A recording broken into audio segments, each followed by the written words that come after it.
Okay, peace and black power, family. Welcome to another Sarnetta TV House of Consciousness production. You already know what it is. It's about to go down once again. We got our brother Sinclair in the building, and he's back with us to give us an update on Bitcoins. If y'all know, Bitcoins now is really hitting a lot of things. I don't know if my brother Sinclair seen me do this video, but I did a video. I was walking on 125th Street. I went to 126, 127th Street. The ATM? Right there. When I went to go to the ATM, I looked, and on the side was a Bitcoin ATM machine. Yeah, I saw that. I saw that. Whoa, hold up, man. So I asked the Arab guy behind it. I said, yo, what's going on with Bitcoin? He said, oh, yeah. Bitcoin is moving. It's moving. So I was like, damn, man, it's finally here, brother. So yes, sir. A lot of my questions I have for you is really coming to fruition now, because I was like, how do we use Bitcoin today? Like if I had Bitcoin and I wanted to get something to eat, man, there's a Bitcoin store right there in the damn grocery store. So I was like, damn. And then last night, let me tell you, last night, as soon as I got home, I turned on the news, brother, and I looked and I stopped, and they was talking about Bitcoin. I said, oh, shit, let me pull my phone out so I can record it on my phone. Here we go right here. Also, the exchanges, which we've had them on the show, yeah, that they're going to be able to adjust margin requirements. And whenever you do that, that's what time it is. So that's an untold story. That Listen. take the fluff out of it. The other Brexit had a good point yesterday. It will depend on the liquidity, right, of the futures contracts when it starts trading. So in the beginning, it could be very lumpy in terms of what happens with that product.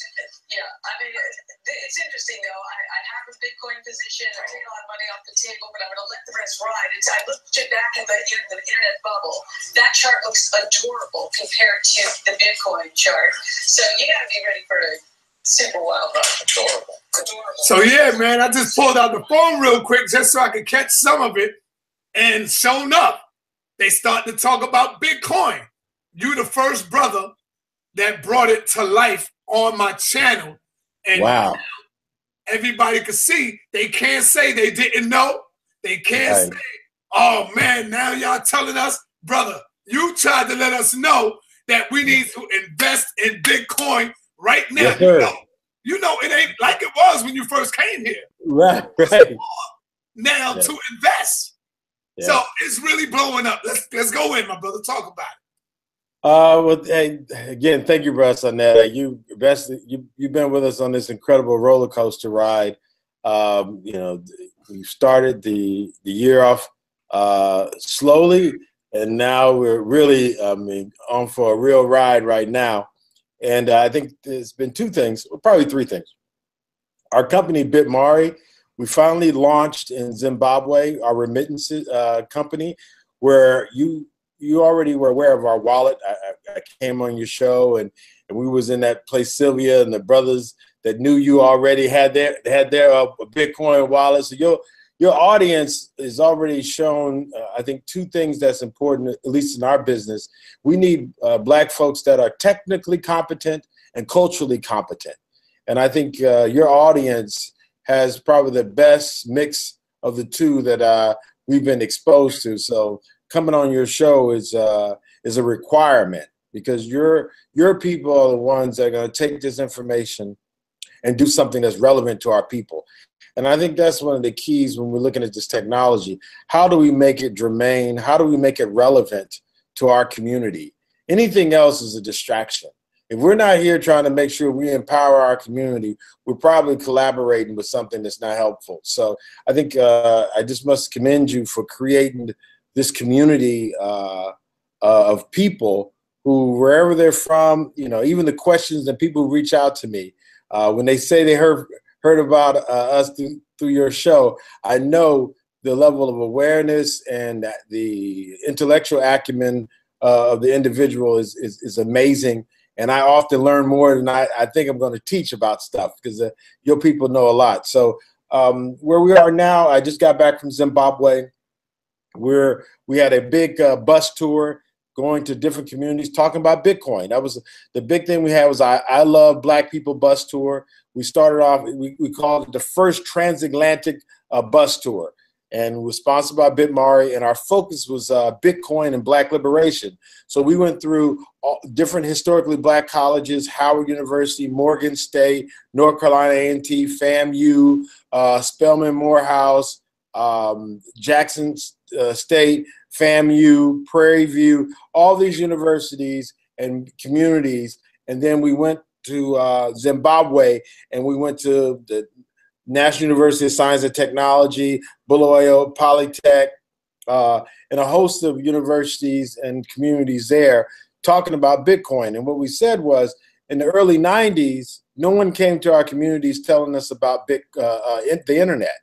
And we said, you know what? And we're the adults in the room now. We have an obligation. It may not have happened for us in 92, 93, that the word was on the street saying, hey, there's a technology coming that's going to change the world that you know.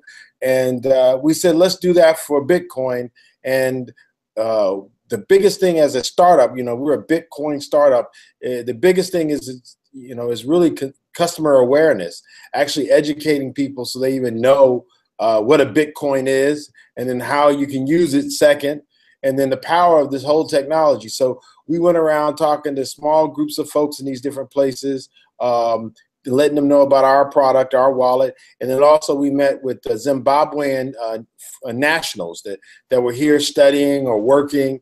And I got to really be exposed to that African immigrant community. Oftentimes we think about immigrants, we think of Mexicans, but there's a lot of Black folks who are here, and they're very afraid of their status, their ability to stay in the country. And that was a real eye-opener, just to understand some of the issues they face is not just being Black folks, but Black folks who don't have the paperwork to be citizens. So we spent that time talking about Bitcoin, and every day we were on the road, Bitcoin kept rising and rising in value. And I think the biggest thing I want to make a big point of is the speculation and the investment in Bitcoin is real. Those are real opportunities. And there are other cryptocurrencies, and people will tell you or show you how knowledgeable they are of all these different, it's like over 1,000 actual tokens. But the thing as it relates to our community, I try to get young brothers and sisters to be aware of is that the underlying technology, it's called blockchain, creates an opportunity for us to do things as it relates to financial transactions that we couldn't do before without depending on the predatory legacy financial institutions like the central bank and the ACH and the SWIFT system that really has been exploiting our people. For the first time in history, we're really going to be able to connect our communities across borders that were, of course, made up in the first place, and reconnect our African diaspora. So when I talk to people, I say, Bitcoin, of course, is a great store of value. And like Reggie Milton said, it's like a car. Like $1 is a car. You can have $1, but you still need Visa to move your money, or PayPal, or some other road to put that dollar on. With Bitcoin, Bitcoin is the car and the road. You don't need Visa or PayPal. It actually is its own car and its own transfer of value. You can go anywhere. We need to use that ability to go anywhere to connect ourselves to brothers and sisters in the Caribbean and on the continent of Africa, or even throughout these United States, so that we can use this Bitcoin technology. And using BitMari as an example of a wallet, you can receive and transact in Bitcoin. And now for the last 2 months, if you have any business or any family in Zimbabwe, you're able to use BitMari to send them cash via our Bitcoin wallet, and they can pick it up at an indigenous local bank in Zimbabwe called AgriBank. And this AgriBank locations are throughout the country. So Zimbabwe is our first country. We're looking at Haiti. We're looking at a series of other countries that are in need of technology to help ease the friction and burden of financial transactions. And I say the burden is because Africa has the highest remittance fees than any continent in the world. And one of our catchphrases at BitMari is decolonize your life. What we frame is that there's still a neo-colonial, colonial practice in business going on in the world, especially in Africa, where the colonizer has never been willing to fairly compensate those that they do business with. And we're seeing that today with the Western Unions, the MoneyGrams, where they charge outrageous fees to move your money. It's actually your money, but yet you're paying this person exorbitant fees in order to do so, when in other places like sending money to Mexico or the UK is much cheaper. What we've done is created a service that uses the blockchain to help us move this transfer of value in a more efficient and more transparent way than using these old legacy colonial systems. And with that being said, you know, our biggest thing is, again, getting people to understand how to best use this technology. So with the increase and rising of the price, and I think it's a great opportunity because people now are looking, and like you said, more people, now it's on the evening news. Before it was just on your YouTube, now it's on the evening news. Now, you know, you're ahead of the curve, or are we ahead of the curve? Who's on the curve? We might get run over. But at the end of the day, well, you know, brother, I do feel kind of good that you brought it to me first, way before the news. You know what I'm saying? Now, we're looking at it and it's all on the news. Like you said, they tried to hide this from us. They didn't want us to get a jump start of everybody else. But because of you, my brother Sinclair, you came. Our people, like I said, cannot say they didn't know about it because you brought it here first. So, man, shout out to you, my brother, and let us know what's going on. I think my brother, it's another brother, he go by the name of Global Media. And Global Media, I think he sent me $5 Bitcoin. I know he sent Dr. Reggie $5 Bitcoin. And Reggie was just here saying that the $5 Bitcoin that Global Media sent him is now $60 in his joint. So it went up from $5 that Global Media sent Reggie, and it is now $60 that went up in his joint. So yeah, man, good looking. No. And I think that's the thing that you're doing. You're forming a community. And I think another thing that's happened but more often now, you hear black folks saying that we need to get our own coin, our own token. And I think that's true.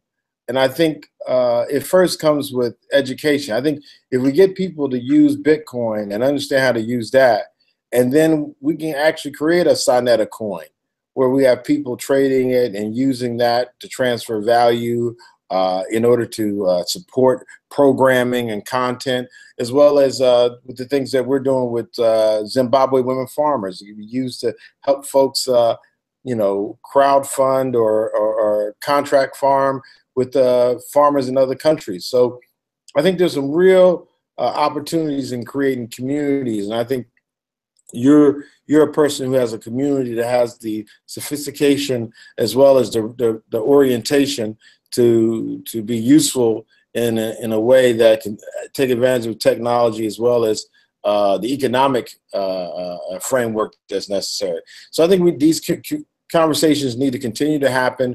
We need to keep talking about how we can leverage this technology. I always give the example of dealing with the taxis, where that used to be the most racist circumstance. You're trying to catch a cab in New York or any place else.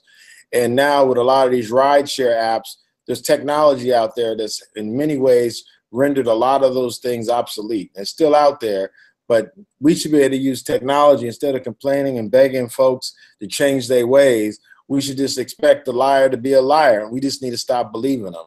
Or the deceiver is going to be a deceiver. Just stop being deceived. We got to actually take this and do something with it. And I think there's technology more than any other approach, you know, politics or some people talk about it's just about money. I think really, with technology and the right orientation, we can change the world that took 500 years to destroy. We can rebuild it in probably less than 50 years with this technology. And I think Bitcoin and what you've seen is just the beginning. And I think it was very insightful how you said that it was on the TV yesterday, and they're talking about how much it's worth. But when it was worth $200 or $400, they weren't talking about it like that. I think I think it's so amazing. You're right. They let these things, you know, by the time they tell you about it on the evening news, it's already sky high. You know what I'm saying? They ain't really giving you the news. It's already old news. Right. You know, by the time they tell us, so we gotta, you know, bar got it. We gotta know what the news is anyway, and not wait for someone else to come tell us. So I think the next phase in this is finding ways to apply and use Bitcoin in people's everyday lives. And that's what we're doing with the project in Zimbabwe. I was there doing the transition. When I arrived in Zimbabwe, we had one president. When I left, we had another president. And Zimbabwe has always been an amazing country as far as in sovereignty and self-determination with Robert Mugabe, and now with the new president. And what we do is we definitely encourage the people to keep on with the new Zimbabwe, and we respect the old one too. And any of your viewers, anyone else who's interested, we think that we can use this blockchain to also help facilitate direct investment in countries like Zimbabwe. We're right now. Let me ask you, how long you been in Zimbabwe? How long you been back from Zimbabwe? I got back from Zimbabwe yesterday. Can you give us an overview of what's really going on because of what's happening in Libya?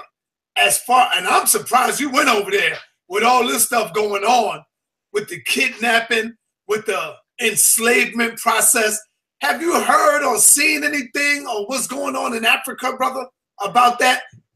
Yeah, I think it's a thing that we as African Americans or black folks here in America who got any type of taxes we're paying, these problems going on in Africa, a lot of it stems from Washington, D.C., the CIA, right, and the rest is we're funding this. The blood is on our hand. Every time we go and pay taxes, the destabilization of Africa, when again, NATO and the allies went and destroyed a sovereign country like Libya by not just overthrowing Muammar Gaddafi, but publicly lynching him and executing him on tape. I mean, what they did to that brother was just unconscionable. It was primitive and animal-like.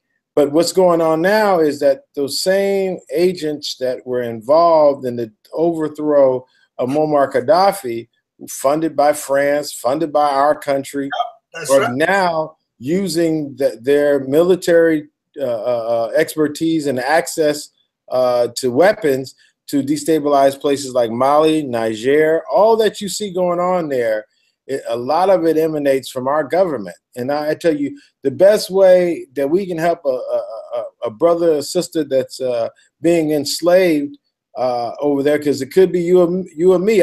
Some people saw that movie 12 Years a Slave, right, where the brother was living up north, and at the time he was enjoying his family, had a nice occupation, and had neighbors. Next thing you know, he make one wrong move, he's kidnapped in the middle of a slave plantation. Well, like you said, I could be on a plane and inadvertently get detoured. I'm in another location. Somebody hit me in the head. I wake up and I got these Libyans on me, talking that Arabic talk. Do you remember the movie Sankofa? Yeah. It starts off with a Black American sister, so-called Black American. She goes over and take a trip to Africa. And just like you said, she's walking in Africa. She's from America, but they don't give a damn. You look African, you black, you from West Africa. She's walking. Next thing you know, a group of people come, hits her over the head, matter of fact, she walks into a cave. And when she walks into the cave, this is how it starts. The cave door closes. Right. And when she wake up, she finds herself caught up in slavery. Sankofa means to go back, to look back. You see what I'm saying? So now she's forced to go back in time, and she realized she's caught up in slavery. And she's saying, I'm an American. I'm from America. I'm an American. They ain't trying to hear none of that. None of that. You are African. You not no American. You see what I'm saying? So that movie was powerful right there. And that's what I mean. That's why, bro, I don't want to get caught up over there. No, but this is what I'm saying is, wherever we are, we got to be vigilant. You know, I don't think, again, I think travel is amazing. It's expanded my understanding of myself and who we are as a people. But I say, no matter where you are, Booker T. Washington said, cast your bucket down where you are. Be relevant to the struggle where you are. And I think if we as taxpaying people don't do anything else, we need to hold ourselves and our government accountable for its destruction of the lives and families of people across the world in our names, allegedly. And we need to make sure that any brother that's enslaved in Libya, that our congressmen, and, you know, again, and there's different, they got the CBC, and they talk about everything but the things that matter to us. We need to hold these folks accountable. There's an elections coming up in 2018. If we need to have an agenda that says, again, hands off Africa. One thing you gotta stop saying, brother Sinclair, is I apologize.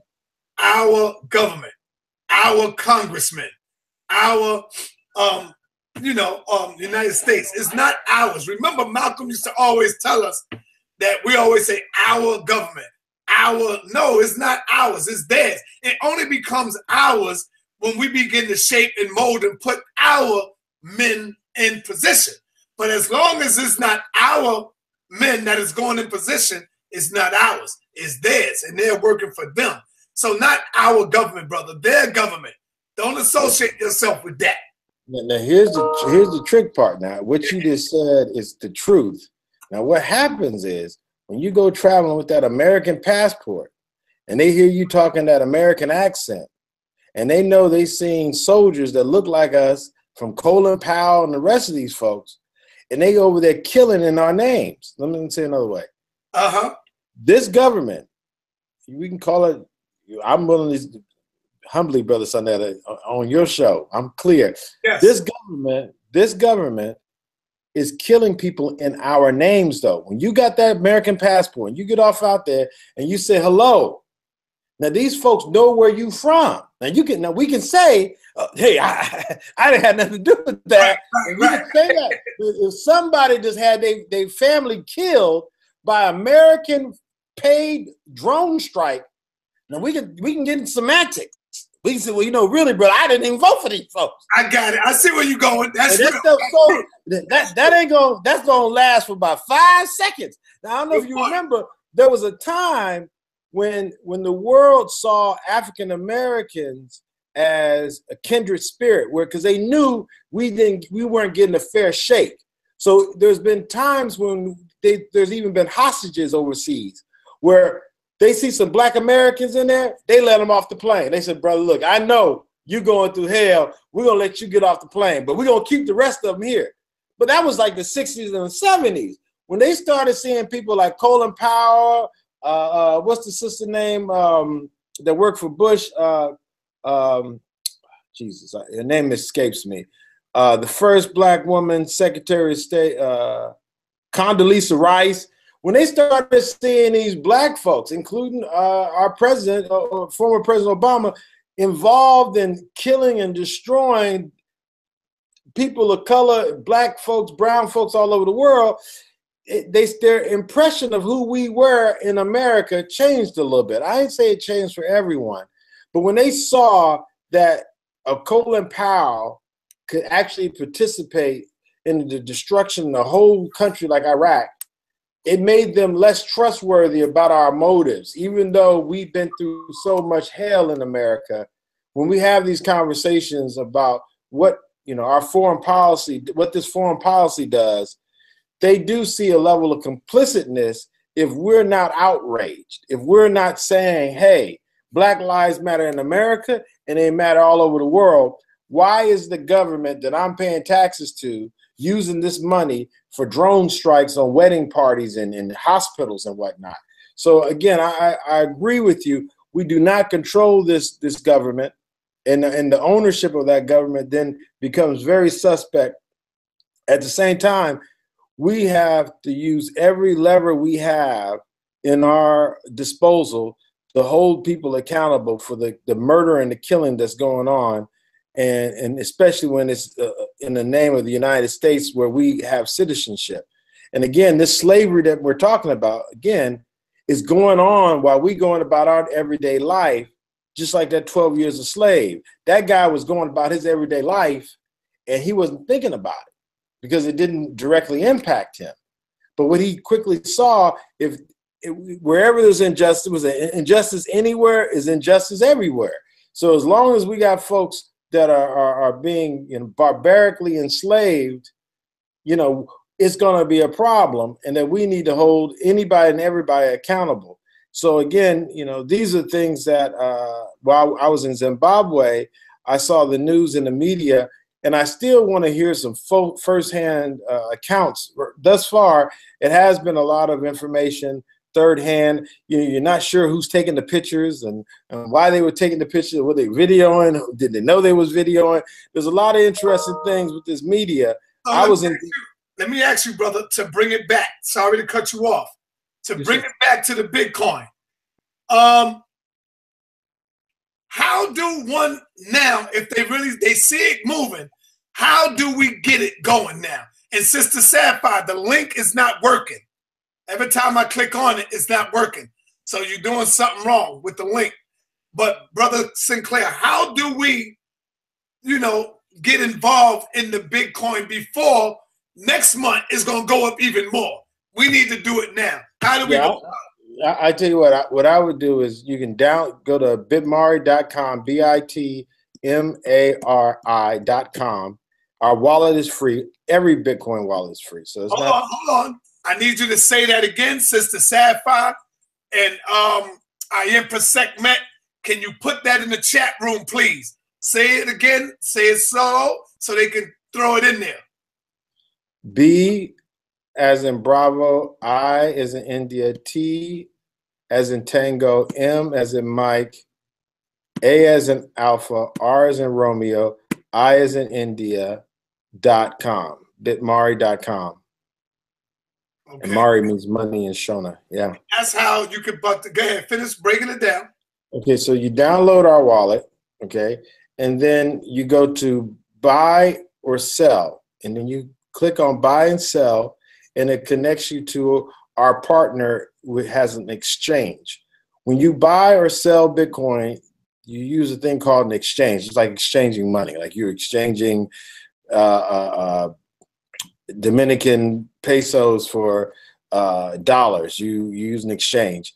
You connect to the exchange. Our exchange partner is a company called Uphold, and that's UPHOLD.com.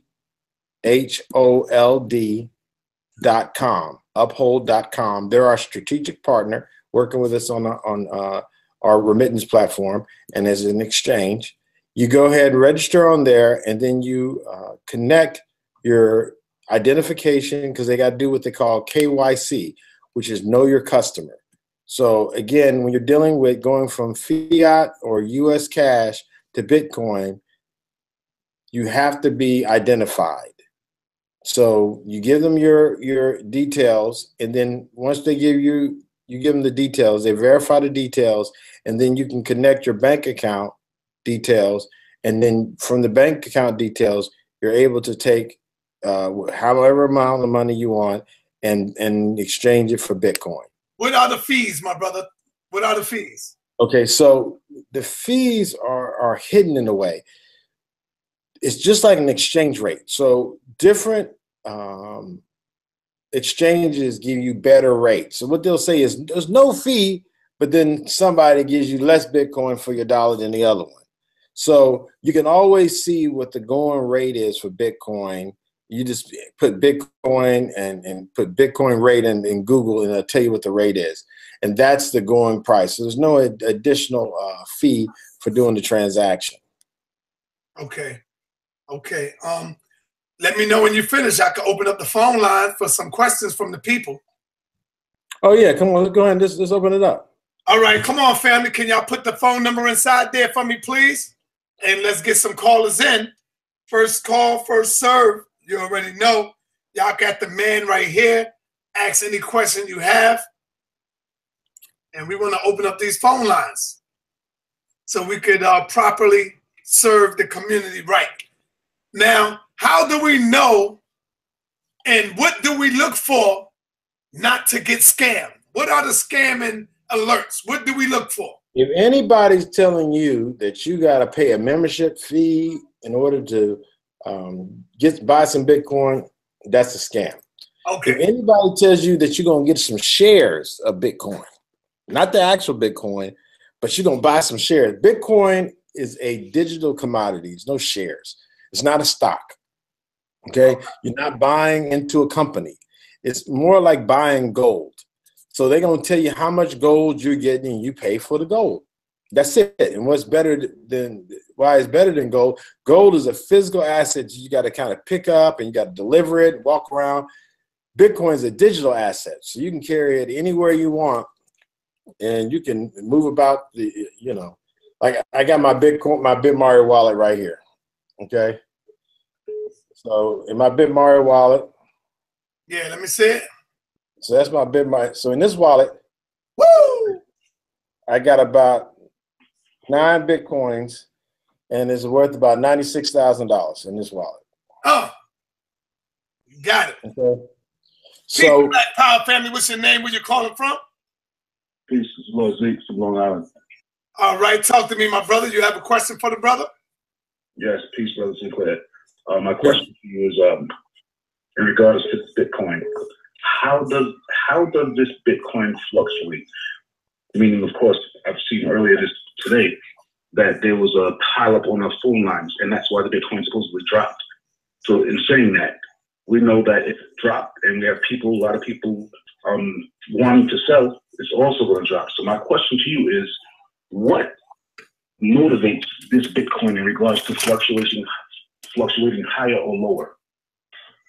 Okay, I think that's a great question. So the 30,000 feet high level is supply and demand. The basic economics, if there are more sellers than buyers, the price goes down. If there's more buyers than sellers, the price continues to go up. So what you'll see is, you know, the fluctuation based on when people see it reach a certain amount and they say, you know what, I'm going ahead and dump some of this Bitcoin. I've made some money. Now I want to take some of it out in cash and fiat. So I'm going to take it out. People are trying to time the market when they do these things. That's as close as people have gotten to explaining it. Now, what we say in the Bitcoin space or the digital currency blockchain space is that is probably the most transparent type of evaluation of a currency that you're going to see. When you start talking about the dollar, the pound, the euro, those values are connected to politics and all kind of policies that have nothing to do with fundamental economics. So if they print more dollars, you would think that if there's more dollars, that the value should go down, but it doesn't. And again, this means that there are other factors that are influencing people's thought process as it relates to what the value of the dollar is. With Bitcoin, there's none of that. There's actually, again, no centralized power that's controlling the price or the amount of Bitcoin. There's an algorithm that makes everybody have to be fair, play in the space. This is a a program script that says this is how Bitcoin works. Every Bitcoin miner out there has to do the same exact thing. And when each transaction is done, they have to be verified through consensus. That means everyone has to agree that this transaction actually has gone through. So in a real transparent way, you have technology holding people accountable, not politicians or elections or something else. So again, to answer your question, like in a micro level, could the fact that the price has reached the highest it ever has make people want to then run on it and cash out? I think the answer is yes. But for me to be here just trying to be an expert and say I know, that would be wrong, brother. It's well, you know, yeah. Okay, brother. Let me ask you this. Now, you said is there a cap? Now, from what I understand, there is no cap on Bitcoin, meaning nobody knows how much Bitcoin was actually made. Are you? Oh, no. So there's only 21 million Bitcoins that are going to ever be made, period. It's already been decided. When this computer program was developed, in the script, in the code, it says it's only going to be 21 Bitcoins ever created, period. So it's not until another 30 years or so from now, and I should have the dates in my mind, but it's going to be quite some time before the last actual Bitcoin it's actually going to be mined. But there is they did it because it's just like gold. You know, there's a fixed amount of gold in the world because there's gold. There's a fixed amount of oil. So based on that same construct, it's a fixed amount of Bitcoin. Now the dollar, if you ask the U.S. Treasury today, how many dollars are in circulation around the world, they wouldn't be able to tell you. All right. Thank you, my brother. I got to get to the next callers. All right. Thank you. Yes, sir. Brother Sinclair, is this somewhat like let's say like Black Wall Street, where you bidding at the market, where you bidding going high, going low? Because you almost showed at least 100,000. Have you ever came to your mind and said, well, you know what? Let me take out 50,000 and put it in the bank, or let it keep growing so it won't fall? Do you think on those realms sometimes? Yeah, I'm not, again, there's brothers and sisters better at the conversations around trading and going back and forth. I'm as a co-founder of a Bitcoin startup, my role is to use this for its technology. So I'm in the business that involves Bitcoin. So I'm going to hold Bitcoin because we use Bitcoin for our business. I don't speculate though. Okay. I hold Bitcoin. Try to answer the question short because a lot of people calling. Peace and back power. What's your name? Where you calling from? Peace and back power. My name is Marquise Kidd. I'm calling from Atlanta. Okay, we got my brother Sinclair in the building. What's happening? All right, Marquise. How you doing, brother Sinclair? I believe I spoke to you last time you was on here talking about Bitcoin. I've been trading for a while, and I got a lot of different messages from people, who saw the news and was wondering, when they can buy, when they should buy, and when they should trade. And I think it's important for people to know not to trade off of emotions.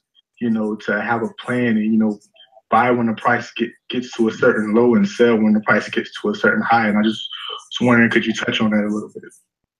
Now, I think, Marquise, even in our previous conversation, you showed that you had a lot more experience in the trading space. I think what you just spoke to was one of the key tenets, though, is discipline. You have to have discipline. This is not something to be reactionary. And I think the discipline that you need in trading is real. That's the ones that are successful, are disciplined. Again, in the way BitMari and our company, we approach it, we believe that the more you use Bitcoin and find practical uses for it in your everyday life, the more stable and more resilient the price will be. So for us, it's not just about holding and trading. It's about finding ways to use this to solve our problems. And we got plenty of problems that need to be solved. So for us, we think if we start looking, and I'm sure Brother Marquis has been hearing about these different ICOs, and there's utility coin and there's speculation, speculative coin. We think the utility of a particular token is one of the ways to guarantee the robustness and the consistency and value in a particular token. And for us, we see Bitcoin, because of its large market cap, because of its networks effects and people's familiarity with it and use, it's a great place to start. But I think with brothers like you, down the road, what we're going to have to do is to look at some other tokens that we can create and use to solve problems besides the Bitcoin. All right, my brother. Thank you. Let me move on to the next callers as they calling in. Thank you, brother. All right, appreciate it, fam. All right. Yeah, man. Peace and Black Power. What's your name? Where you calling from? Hey, peace and love. This is Brother Travis from North Carolina. All right. What's up, my brother? We got Sinclair in the building. What's happening? All right. Yeah, I got two questions for Brother Sinclair. The first question is, now that Bitcoin is at 9,500 or wherever it's at, and it's been climbing, what is another coin I should start to try to get? Because I was looking at Dash and what's the other one? Ethereum or something like that. Ethereum, Ether, yeah. One to get that's climbing like Bitcoin within the next few years. And that's my first question. Okay, so I'm not going to say I'm a traditionalist. This is a new technology. I would say whatever you do, buy Bitcoin. Every token that you talk about, most people move in and out of it with a position in Bitcoin first. Let me say another way. Oftentimes people will buy Bitcoin, and then when they want another token, they exchange their Bitcoin for that other token. It's one of the easiest ways to move, because until there's a real big market for dollars to a particular token, it becomes very difficult. But with Bitcoin, you can move back and forth to any one of these different tokens.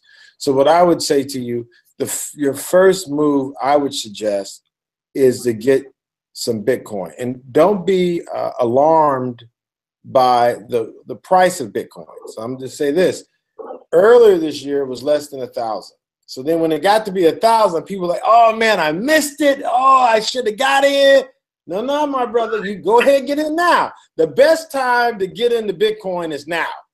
The biggest thing, I was just in South Africa. The brother told me, and his older brother said, look, remember, it's never too late. Now, he didn't know what I was going through. He didn't know what was in my mind, but he looked me dead in the face and said, it's never too late. And that fits a lot of things in our life. I think we get to a certain age, Brother Sonetta, we think that we can't do this, or I ain't going to be able to do this. No, we got to stop believing that. It's never too late. But let me tell you what's going on. See, what's going on is such a devastation has hit our community, where we have a rise of these damn scammers, and it hold our people back when we hear things are just too good. It sounds too good to be true. So our people fall back because of the scamming and all the craziness that go on within our community. So when something like Bitcoin comes along, we like, oh, hold up. I don't know. This sounds like another damn scam. So our people are reluctant to just jump in there. And I understand. You understand what I'm saying? I understand. So a lot of us missed it. And I'm going to say, even me, myself, I even took a step back like, oh, shit, hold up. I don't want to jump out the window too quick either. Let me see what's going on. So, yeah, man, I understand, brother. But go ahead. Yeah, so I think, again. What do you think about the website BitConnect, where you can trade and loan out Bitcoin? How feasible is that website, or have you seen that website? Yeah, that's a scam. They stealing money. And they've been exposed in Kenya. They've been exposed in a lot of parts of the world where they really was doing big. In the UK, they've come later on in the US. That's a scam, brother. Do not do it. Our website, all our information has our address, has our phone numbers, has everything on it. We are a real company. BitMari, we can be held accountable for anything that happens, okay? Many of these scams, you can't track down a person. You don't know who owns it. I'm co-founder of BitMari. We're licensed in Delaware C Corporation. So my point is, these entities are coming up and they're scamming people, not because Bitcoin's a scam, but because scammers use what scammers use. And Bitcoin is easy to use because it's so powerful. You can be anywhere in the world and transact in it. BitConnect, OneCoin, even this BitClub stuff. I tell people, if you want to do business, be in business. If you want to buy some Bitcoin, buy some Bitcoin. But you don't have to go through a business to buy Bitcoin. You can actually just go to an exchange and pick up. And it's one of the best ways. A lot of people ask me about buying a share in mining. at this point, mining Bitcoin requires so much energy, cost, and overhead. By the time you, and I just left Zimbabwe. So Zimbabwe is a country where they actually do actual mining. And what people will tell you is you can get a mining claim and go start digging for whatever mineral it is. You're not guaranteed to hit anything.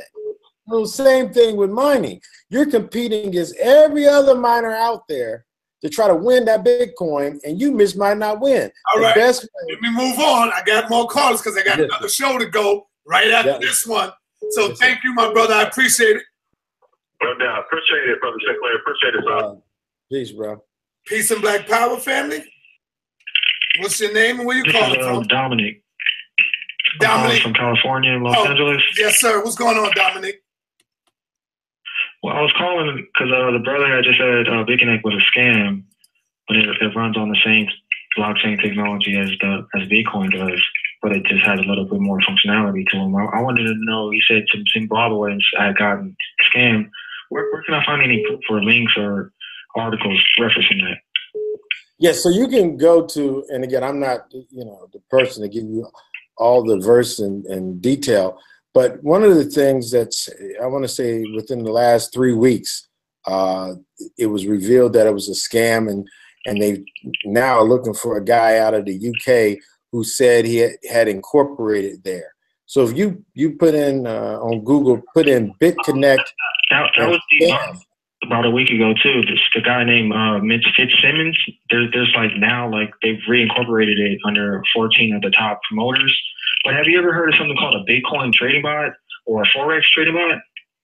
Yeah, the trade bots are what people now are using to trade, because just again being able to keep up with this as one person or as an individual is becoming very problematic. So these trade bots is almost a form of artificial intelligence. But I think the biggest point I'm gonna say to you, aware of the Bitcoin trading bot, so you know that they sell for about $1,000, right? Okay, so this is all software and technology, and they have a team to manage it. What makes it a scam if it's telling you it's using the trading bot, that any Bitcoin that you lend to the platform, it's going to use the trading bot to create a 1% income stream for you daily? What part of that is a scam? The part of it that's a scam is that you don't have to pay for anything. The best position in Bitcoin that you can take is to buy Bitcoin and hold it. That's the best position. Now, there's going to be plenty of people who are going to tell you, I can help you move it. I can help you do this. I got a trade bot. It's worth $1,000. It's software. It's really worth as much as you're willing to pay for it. So the reality is you don't have to do what you just described at all to make money off Bitcoin. So when people come and say, I'm going to get you into Bitcoin by going through BitConnect, you don't have to go through anyone. All you have to do is buy some Bitcoin through a reputable exchange. Now, again, if you want to be in business, I tell people to go in business. And if that's your background, if you have formal training in Forex or that is you've designed bots before, I think you then have the background and the wherewithal to not be scammed. But when you got people who don't know a bot from a butt, or a person who ain't never done any Forex or anything, but they hear about all the money can be made, I said, look now, this is larceny. When people want something for nothing, they oftentimes get beat. So there's no reason to talk about Bitcoin and tell people they have to go through all these other things to get to something where it's very straightforward. Go to an exchange and purchase Bitcoin. Now, if you want to go and do all the other things you described, you are correct, brother, when you say holding Bitcoin has been a great strategy, but saying that BitConnect isn't advantageous is not a correct statement either, though. No, BitConnect is not required for anybody to get into Bitcoin. BitConnect is a scam. People trying to tell folks that you need to go into this bots and all this in order to make money on Bitcoin. It's not true. And there's been people who've lost money from this. If you go online, you can find that information out. What was that, brother? I said, you go online, you can find information about plenty of people who've been beat by BitConnect. I haven't seen one person who's lost money on Bitcoin. I've always seen people listen, saying that that's the best scam I've ever heard. They say stuff just like you saying. Hey, I never heard anybody. I've never made so much money. Named Bit Junkie, where he breaks down the profit potential of Bitcoin and how it could potentially be profitable, and it really helped me understand what the platform was really providing for you. And you're right that the BitConnect is making a lot more money off of your Bitcoin than you are, because when you lend your Bitcoin to the BitConnect platform, they guarantee a cash dollar value, so you don't get your Bitcoin back. So if you lend 1,000, you get the 1% back for the whole lending period, but they keep the Bitcoin that you send. But once you get your daily income, at any point you can convert that into Bitcoin and do whatever you want with it. So it provides like an income stream. I think it's a nice place to start to learn, but maybe for beginners who have no idea how to work. I think the best way to learn Bitcoin is to buy some and hold. If anybody getting caught up in bots or trading, unless you have a background in trading, and if you do, you're going to realize you don't need BitConnect to do that. You don't need to go through a third party. The whole point of Bitcoin is not to give your Bitcoin over to somebody. We're talking about sovereignty, brother. We're talking about you controlling. I don't know. I don't even care who BitConnect is. Do you know why? Because it doesn't matter. When I have my Bitcoin, it's mine. No one can tell me when or where or what to do with it. And when these folks start creating these entities where you got to go through him and he going to give me 1%, you ain't going to give me nothing. It's my money. So I don't have to wait for you to decide or what the 1%, who decided was 1%, why isn't it 2%? I don't have to ask all those questions. When I got my Bitcoin, I know how much Bitcoin it is. I can go right to the blockchain. I can see the address. I know where it is. And I got my private keys and it's mine. I have what they call custodial control over my Bitcoin. But when you give that up so you can be a part of some revenue generating and getting some money and hopefully one day, man, look, that's not, Bitcoin was based on peer-to-peer control, no third party, no centralization. What you just described is not Bitcoin. All right, thank you, my brother. We're gonna move on. Thank you. And I had there's a brother that was in there.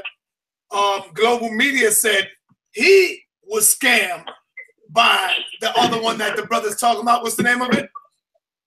BitConnect. Yeah, he said he was scammed by BitConnect. So he said he ain't know nobody was scammed. Well, Global Media is on Bitcoin, and he said he was scammed by BitConnect. So moving forward, peace and black power. What's your name? Where you calling from? Yes. Hello? What's your name? Where you calling from? This is Big C calling from the Bronx. I want to know. Global Media said he wasn't scammed, but he's saying it is a scam. That's what he's saying. All right, so go ahead, my brother. I want to know, how can BitConnect be a scam when they on coinmarket.com with their own coin? I've never heard of anybody that got scammed by BitConnect. Global Media, why don't you call in, man? You can call in.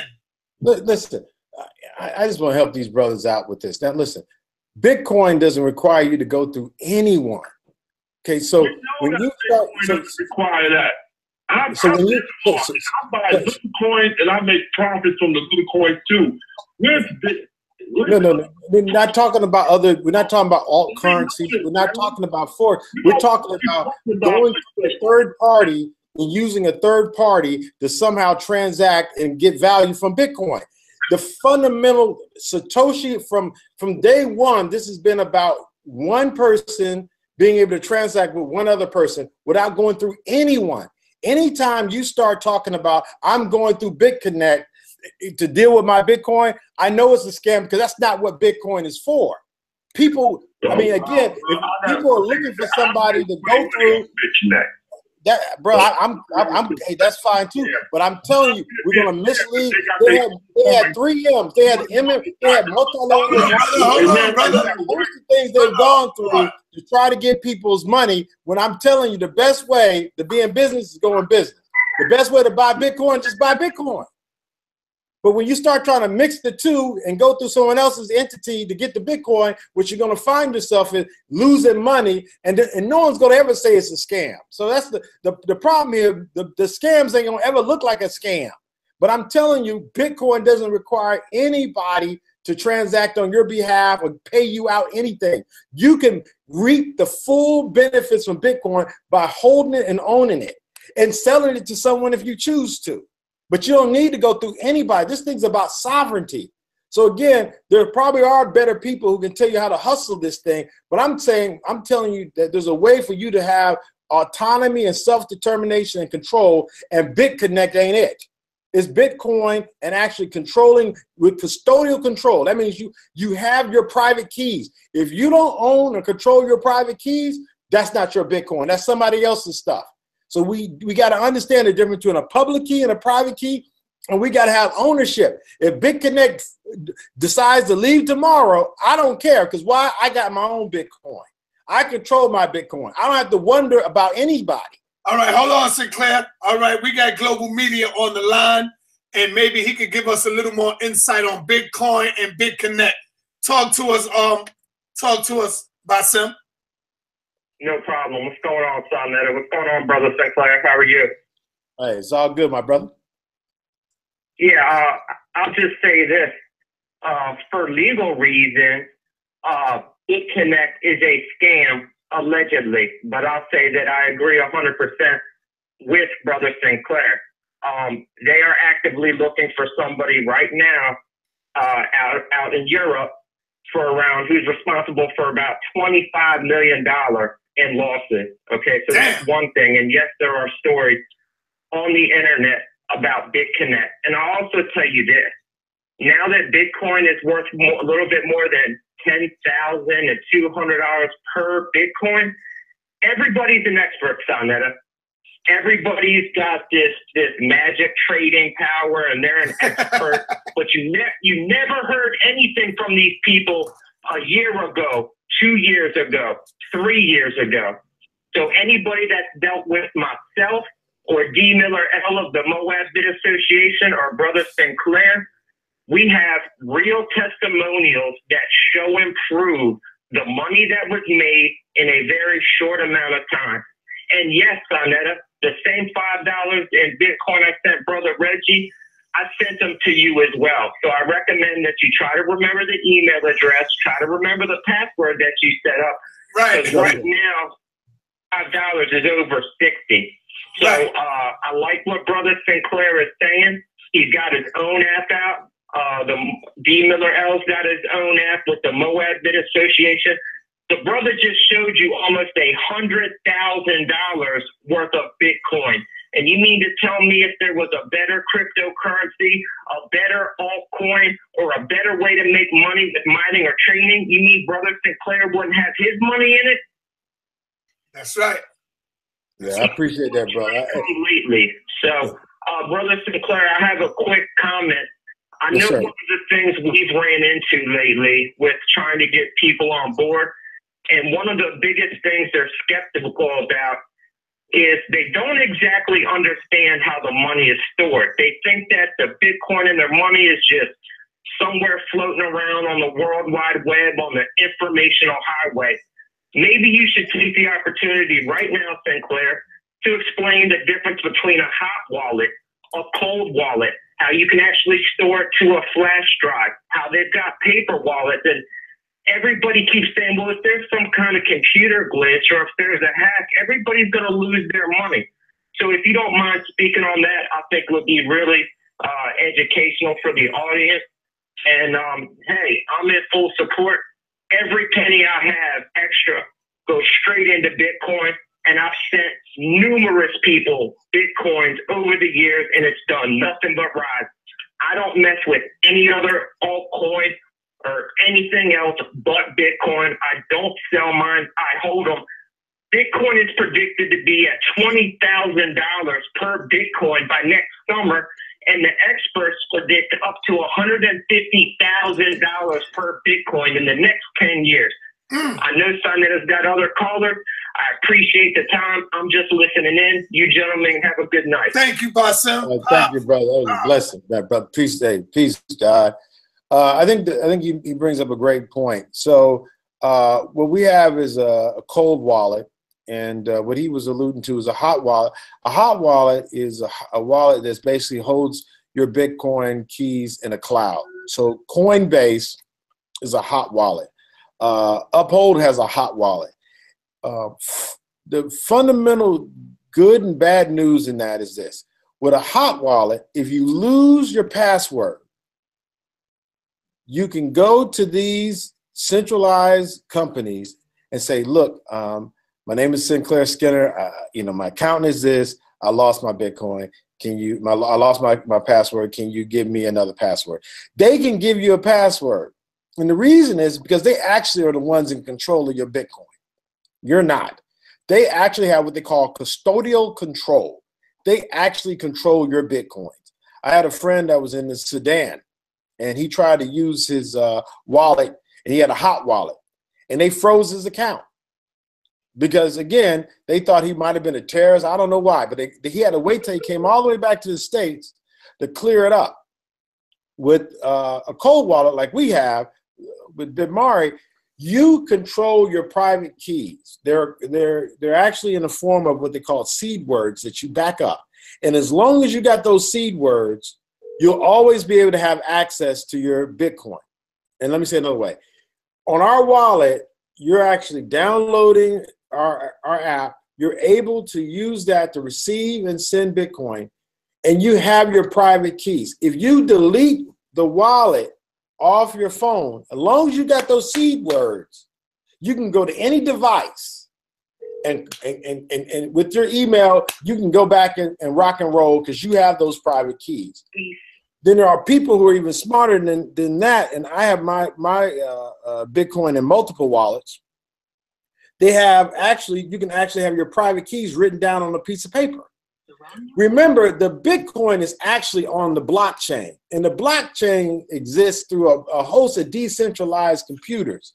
So in actuality, your private keys are getting you access to that blockchain, but you want to be the one in control of that. So again, it makes a great case. And again, I think going through a centralized, well, there you go, that's it. All right. Come on, family, give me some likes on the video, thumb up the video so that the people can find the video easy. Sister, I am for segment, call in.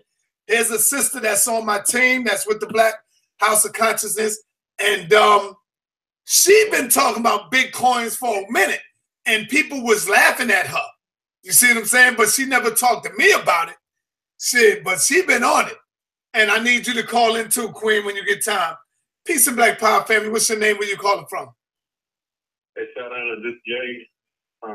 Talked to you like a couple of weeks ago, but I got a question. I downloaded the wallet already when they posted the link. I'm trying to figure out how I could get it, the process of getting it started, working and all that stuff. Okay. Sinclair, you hear that? Yeah, great. Hey, thank you, brother. First of all, thank you. That's when you're a startup, your first customers are more than just opportunity to make money. You're actually helping us in more ways than one. When you download the wallet, what you need to do is push at the bottom of the left-hand corner of the wallet. You need to push. I wish I could get this so you can see it. You got to push the bottom corner. It says receive. You need to push the receive button. And when you push receive, it's going to give you an opportunity to back up your wallet. Before we allow you to use your wallet to store Bitcoin, we have you back it up so that you can verify that you have your passcodes or seed words. So the first thing you have to do after you've downloaded it, you registered, you download it. Now you need to push in the lower left-hand corner the receive button. And once you push that, it'll prompt you to back up your wallet. And then you have to identify these seed words. You take those seed words and write it down. I tell people to take a screenshot and write them down, because it's going to require you to then take those seed words and enter them again in the proper order so that it knows that you actually have verified control of those passwords.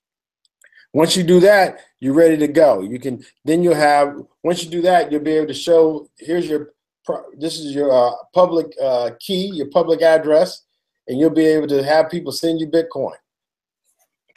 Hey, all right. Thank you, my brother. Appreciate it. All right, appreciate it.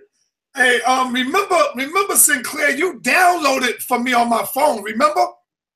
Yeah. I don't know where it's at. I don't see it on my phone, bro. I don't know where it's at, man. It's nowhere on my phone. Well, see, I don't know what happened, but all I can do is tell you, hey, brother, the other brother sent you some Bitcoin. I need to send you some Bitcoin too. Oh man, how do I get it again? Just go to the app, download it, and it might tell me to sign in.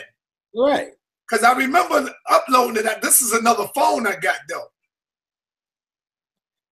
But it still should have went to this phone. All right, I'll try it. Peace and black power. What's your name? I see you from Detroit. What's going on, Detroit? Yo, my man, Sonetta, man. What's up, man? I appreciate you, bro. Peace, yo, brother. Man, I'm glad you had this show today about the Bitcoin, man. I'm very happy to see you got this man on here talking about Bitcoin because, yeah, man, I've been following Bitcoin since like 2012, man. I remember like on Alex Jones, InfoWars, dude used to be on the commercial like, yo, get into the Bitcoin. Shit was like $10. Like it went up to $100. Now it's like $1,000. But I started getting into it like right around when it was going for like 200. I was messing with some apps that you could earn it online, like just like downloading apps and getting points, but you could trade the points for like gift cards and stuff. But they had Bitcoin. I got a little bit off eBay. You know what I'm saying? Ultimately, like I had like, I don't know, like $50. It grew. Now it's worth about like $1,600. I ran into some dude one time. I was looking for Litecoin. I looked up on Craigslist. The guy was traveling from out of town there. He had some Litecoin. So I wanted some. So I met up with him. I gave him some cash. He transferred, opened up the wallet, showed me how to do the wallet. I got the wallet. I got 4 Litecoins now, and because of the Bitcoin booming, that drove the Litecoin up. The Litecoin's like $90 right now, so that's like $360. So now my portfolio is like almost 2 G's just off of like looking at it, because I was completely broke, like no money to really get into the investment. I wish I would have had it at that time because I would be rich. I watched a lot of cats, like you said, get rich. And so ultimately, I just wish that my man would have, his structure for this conversation would have been a little more organized, like starting with the Satoshi papers. What is Bitcoin? Let's get into it. How to get the wallets next. Boom. Well, that was the first show. That was the first show, brother. We on like the 3rd or 4th show right now. Yeah, we covered that. We covered, brother. You just go back into your library of Sonetta. Like I said, I appreciate y'all. I got a good experience with it. I've been using the online wallet, the one through blockchain. I need to, like you said, probably move it to get the cold storage offline where I ain't got nobody controlling my keys and all that kind of stuff. I wish, also, brother, can you, brother Sinclair, could you go in on the fork split? Because, you know, there was just some type of blockchain split where now there's Bitcoin Cash created up under the Bitcoin. So if you could speak to that and a little Bitcoin Gold, and then I'm going to get off the line. I saw that a peace to the family, peace to the gods, peace to everybody. Everybody, let's rise up and get in control of our lives and make some progress. Peace. And I am out. I'm LZ. Thank you, brother. Thank you. I think it's going to be the last one because I got another show at 6 o'clock. And so go ahead, my brother. I want you can close out all the way. Take as long as you want. Okay, so I think brother brought up a good point. There's a thing called the fork in the Bitcoin blockchain. And we've had a fork, I want to say it was in August, and there was one that was supposed to take place at the end of October, which was, well, the one in August, I believe, was Bitcoin Cash. And then the end of October, there was a Bitcoin Gold. And then there was supposed to be a Segwit 2 that was supposed to happen around 14th or 16th of November, but it didn't happen. What a fork is let me just backtrack a little bit. Brother brought Litecoin, and there's a host, like over 1,000 coins. So what makes Bitcoin Bitcoin is that it actually has a particular program script, the actual, this is Bitcoin, and it actually explains the characteristics. And this is all a part of the computer program that people use to run the blockchain. Every token has its own, program. So with Bitcoin, it says it's got to have 21 million total ever, and then there's a certain amount of halving that takes place, or it changes over time, how long it takes. So there's a lot of information that goes into creating Bitcoin. People came up with Litecoin. They changed a few aspects of that computer program, and now it's a little different. That's a whole total different coin. They just changed some things. And so instead of saying only 21 million can be made, somebody might do another coin and say 100 million will be made, and they can be made this fast. But those are all different coins that start off with their own program language. A fork is different because the fork says, look, I'm not going to start from the beginning. I'm not going to create my own coin from the beginning. What I'm going to do is I'm going to actually take what Bitcoin has done, and then after this transaction, I'm going to go into a little different direction. But everything before I go in that direction will be exactly verbatim the same as Bitcoin blockchain. So when we say blockchain, it's really blocks of data connected. Blocks of data, and each transaction connects these blocks, right? What the fork says, I'm the same as Bitcoin up to all these transactions, but when it comes to this next transaction, we're going to decide that we're going to do something different, and we're going to go our own way, meaning that... Time out for a minute. Let me introduce to you the Minister of Information for Black News 102. I just thought of this name. And she go by the name of I Am Sekhmet. What's going on, Minister of Information? Black Power, my brother. How are you, Sadnetta? Good. Hey, I see you writing in there saying you've been talking about Bitcoin, and then Sapphire said you spoke about it on my show. That must have went over my head. I don't even remember that. Yeah, it was back when nobody was really talking about Bitcoin, especially not in our community. Right. And that's when my crew, IoT, It's Our Time Collective, decided we wanted our own currency. Right. We wanted our own Bitcoin. So I got on the line right now who handles our Bitcoin transactions. He's my intelligence commander, Anu Amin Ra. He's my brother, my right-hand man, my security, and he also handles all of our Bitcoin actions right now. So I would love for him to speak really quickly. I know you got to go, but I would definitely love for him to speak really quickly on Bitcoin. Let him go. Okay, so like I said again, this is my intelligence commander, Anu Amin Ra. Go ahead, speak, bro. Peace, brother Amin. Peace to the fam. Peace and Black Power. Peace. All right, so hey, check this out. So I heard briefly about the brother that's building on Bitcoin right now. He's very, very fluent with the information. So much peace to that brother right there.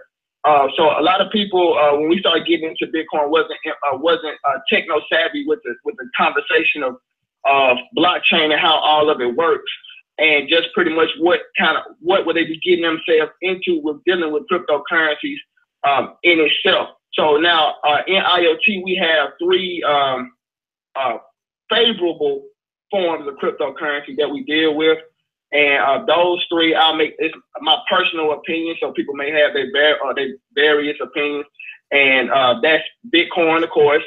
We got Ethereum and Litecoin. So those three are very, very good for our personal usage right now up to the date.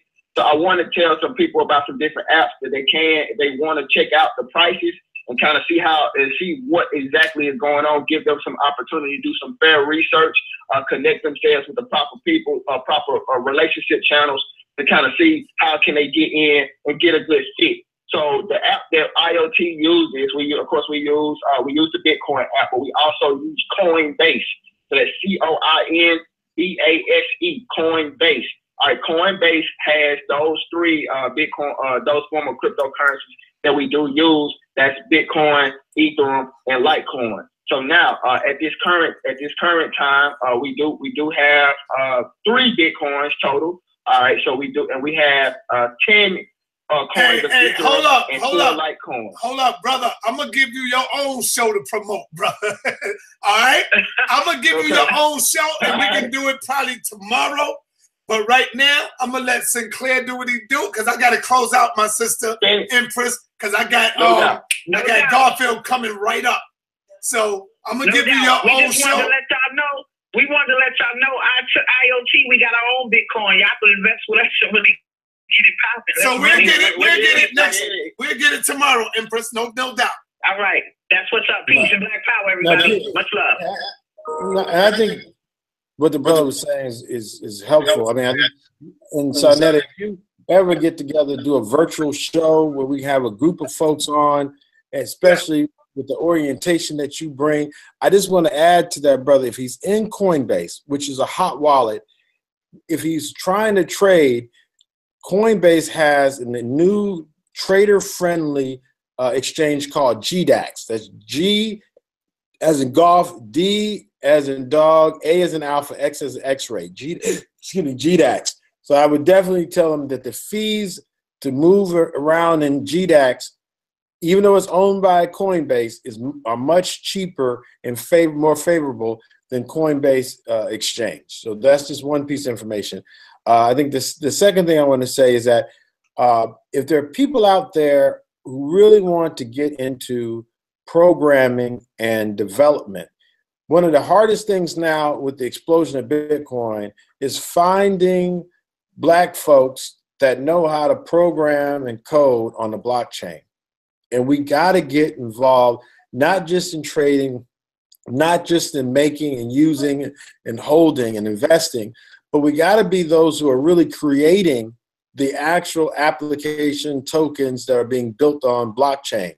And C++ is, the actual like hardcore coding that goes behind the blockchain development. We need more brothers and sisters to actually get involved with programming and development work. We're hiring people now. If you're out there, you can check us out at info@bitmari.com. If send us your resume. We are bringing folks on board right now. We're scaling up. We just about to close out our seed round to raise $500,000, and we've been very fortunate to get a lot of support. So I definitely tell people in our community that we need to be makers. We're not just users and investors, but makers of this technology, because technology is neither good nor bad.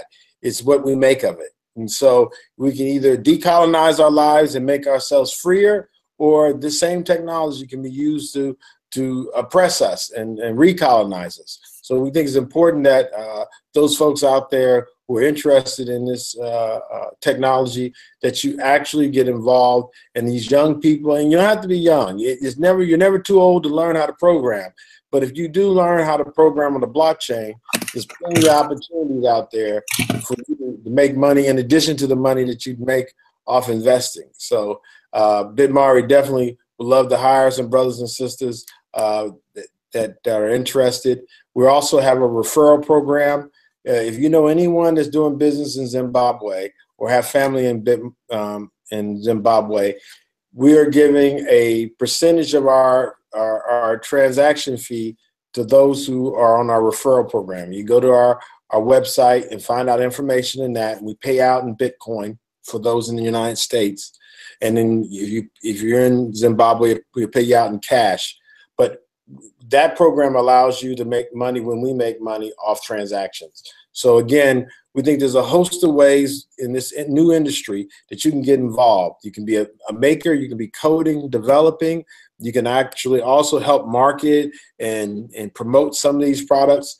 And of course, you save a lot of money if you actually hold on to some Bitcoin and use it. But Sarnetta, I just again got to say that you are amazing.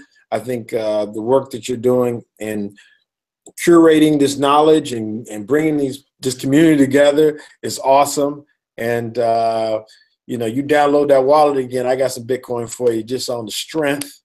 The brother said he had given you 5. I'm gonna have to give you more than he did, just so you know, just so everything's right. Go to on the app. Go to what?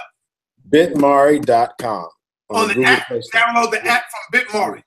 Yeah, okay. Download the app, bitmari.com. And, you know, we'll walk you through whatever we got to do to get you in there. Good brother Sarnetta. Thank you. Thank you. Right now. Thank you, brother. Peace, family. Peace, brother Sinclair. All right. Thank you now. All right. Good show. Good show.